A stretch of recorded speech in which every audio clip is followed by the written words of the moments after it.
Welcome to Dory Cote on Shamanism, a weekly podcast that explores one theme in shamanism throughout each month. Get comfortable, have a seat, and let's get started. Welcome to episode 46. Today we're going to talk about whether it is possible for anyone to experience shamanic initiations, whether they're on a shamanic path or not. Dory, a listener wrote and said she'd been experiencing a dark night of the soul for a few weeks, and she wondered if this is a shamanic initiation. Can you speak to that, please? Yes. In fact, I think I mentioned something about dark night of the soul in our last podcast, and it is clearly something that many people go through. It's not unusual for any human living on Earth with the challenges of life as a human to go through a period of time when they might feel that they have been abandoned, that spirit doesn't care about them, or God or the universe, or whatever language you want to use to express, this greater light, this greater beingness outside of yourself. And when people experience that kind of despair or sense of aloneness, abandonment, then it is, without a doubt, some kind of a spiritual initiation. I don't like to use the word shamanic initiation loosely here because not everybody is following the practice of shamanism. But outside of the practice of shamanism, people undergo initiations all the time. So I wouldn't necessarily call the dark night of the soul a shamanic initiation if that person is practicing a different form of spiritual belief system. But I would clearly call it an initiation of sorts. It is a way of spirit working with that person on a deep soul level and fine-tuning how they view life, the world, the belief in something greater than themselves, the ability to survive on a heart-soul level, anything that is incredibly heartbreaking. All of those things are a way in which spirit works with humans to forge a path which, if paid attention to, will guide them to a stronger, more positive, more grounded acceptance of what it means to be a spirit alive in a body at this time on Earth. So is it initiation? Yes. Is it shamanic? Not necessarily, if that person is a Buddhist or Hindu or Muslim or Christian, or, if they have their own spiritual practice, it is an initiation that they conceptualize within their own spiritual belief system.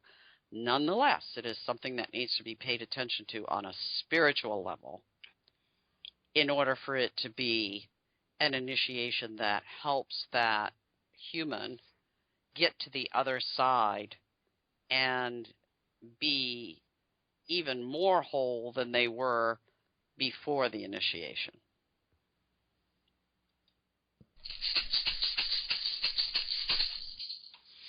We spoke about this a little bit in the previous episode.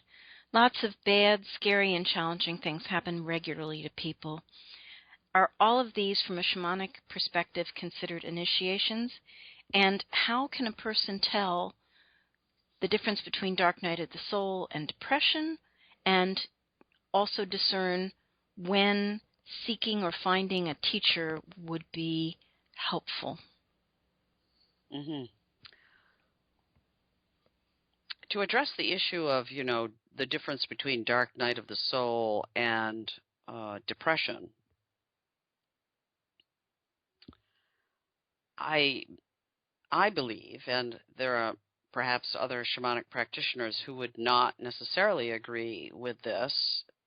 From my own belief, I trust that if a human is really, really stuck in a place that they cannot seem to get to the other side of, and they have approached their dark night of the soul or their inability to get unstuck, if they've addressed it from every conceivable avenue, including, all the alternative medicines and acupuncture, they've done some soul retrieval work with a shamanic practitioner, they've done all kinds of things, and they can't seem to get to the other side of that no matter what, then perhaps it truly is a depression that needs to be addressed with the help, short-term at least, of some allopathic intervention.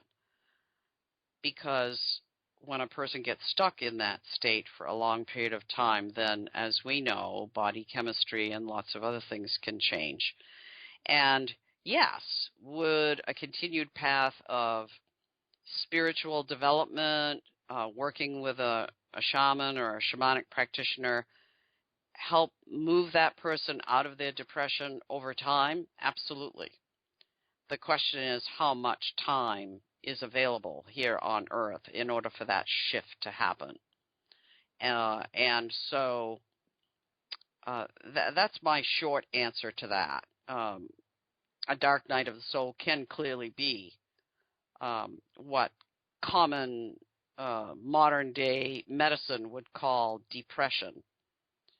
And it may need to be addressed another way, but my preference would always be to address it from a natural and spiritual kind of way until there was absolutely no other choice but to intervene with allopathic medicine, such as if a human becomes suicidal, and really cannot move forward, then they need help from within a system that has been created to help that. And then once they are stabilized, I would suggest they continue working from a shamanic perspective or some other spiritual perspective to heal the wholeness of who they are.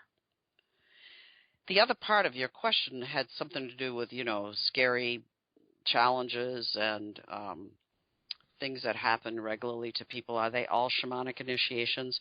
I would say again that if a person is on a shamanic path, then most definitely they are shamanic initiations. But if somebody is practicing some other form of spirituality, then, it's spirit working with them in some way to get their attention and to enhance their experience of being here on Earth in a body with its limitations, and helping perhaps to redirect them, shift their way of being or thinking.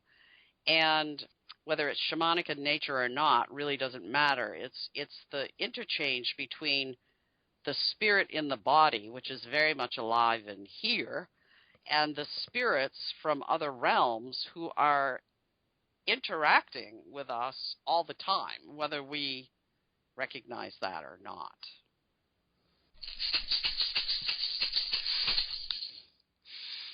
So for some shamanic initiations, I'm hearing that possibly a part of it is non-ordinary reality breaking through ordinary reality.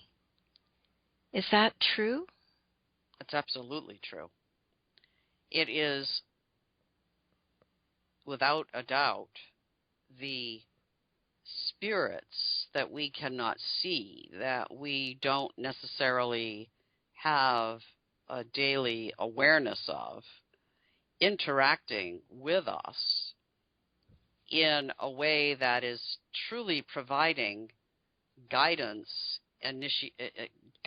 information, healing, power, redirection, all of that, whether we recognize it or not.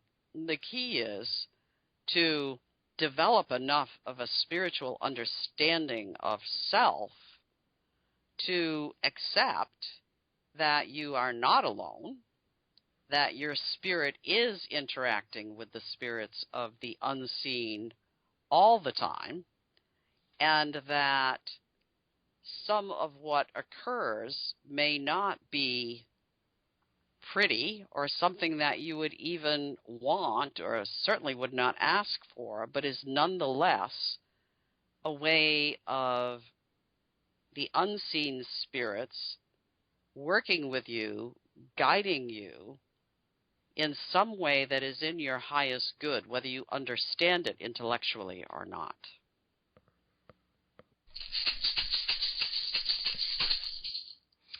If a person does not consider themselves to be on a spiritual path, I'm hearing you say we all are, whether we think we are or not.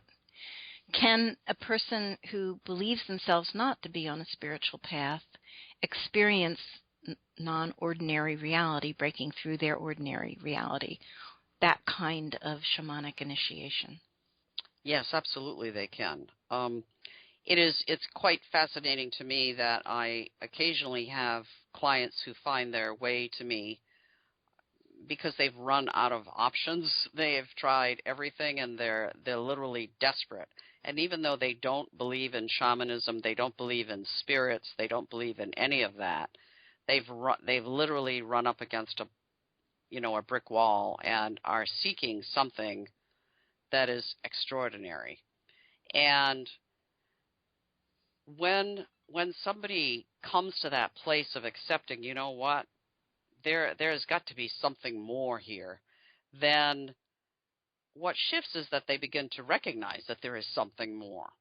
There has always been something more, but they have not been able to see it or accept it.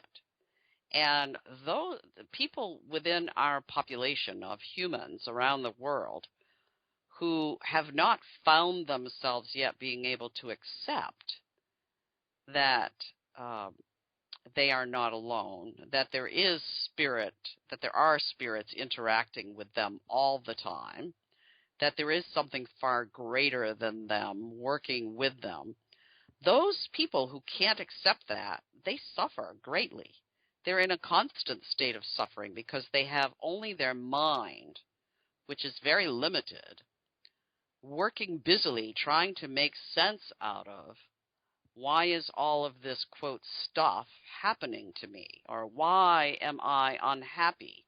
Why, why is this person screaming in my ear all the time? Why am I the one who has car accidents? Why this? Why that? And so their brain is working overtime trying to make sense out of it. And of course they can't make sense out of it because they're not connected to the spiritual dimension of what's happening, which is spirit, other spirits from other realms interacting with them, regardless of what you want to call them, archangels, God, Jesus, Buddha, whoever. That dimension of spirit reality is interacting with them and trying to get their attention. Once they're on their knees and they have hopefully surrendered to, oh my God, I give up, I am not in charge, what do I do? Then they come to understand, oh, okay, there is something greater working with me here, and I need to just surrender that I am spirit alive in a body, and stuff is not always good, it's not always pretty, it isn't always what I want, I make a plan, it falls apart. All of that is true. And it is true because it isn't necessarily what your spirit path is on earth in this lifetime. And spirit is trying to intervene and help redirect you. If you pay attention, then that redirection can actually occur.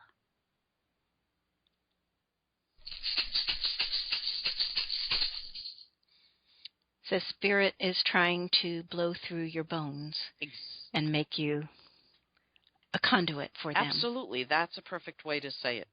That is a perfect way to say it. Blow through your bones. Trying to, like, hollow you out. Get you to a place where you can accept, oh my, this is very real. I am not alone. I am not a mind.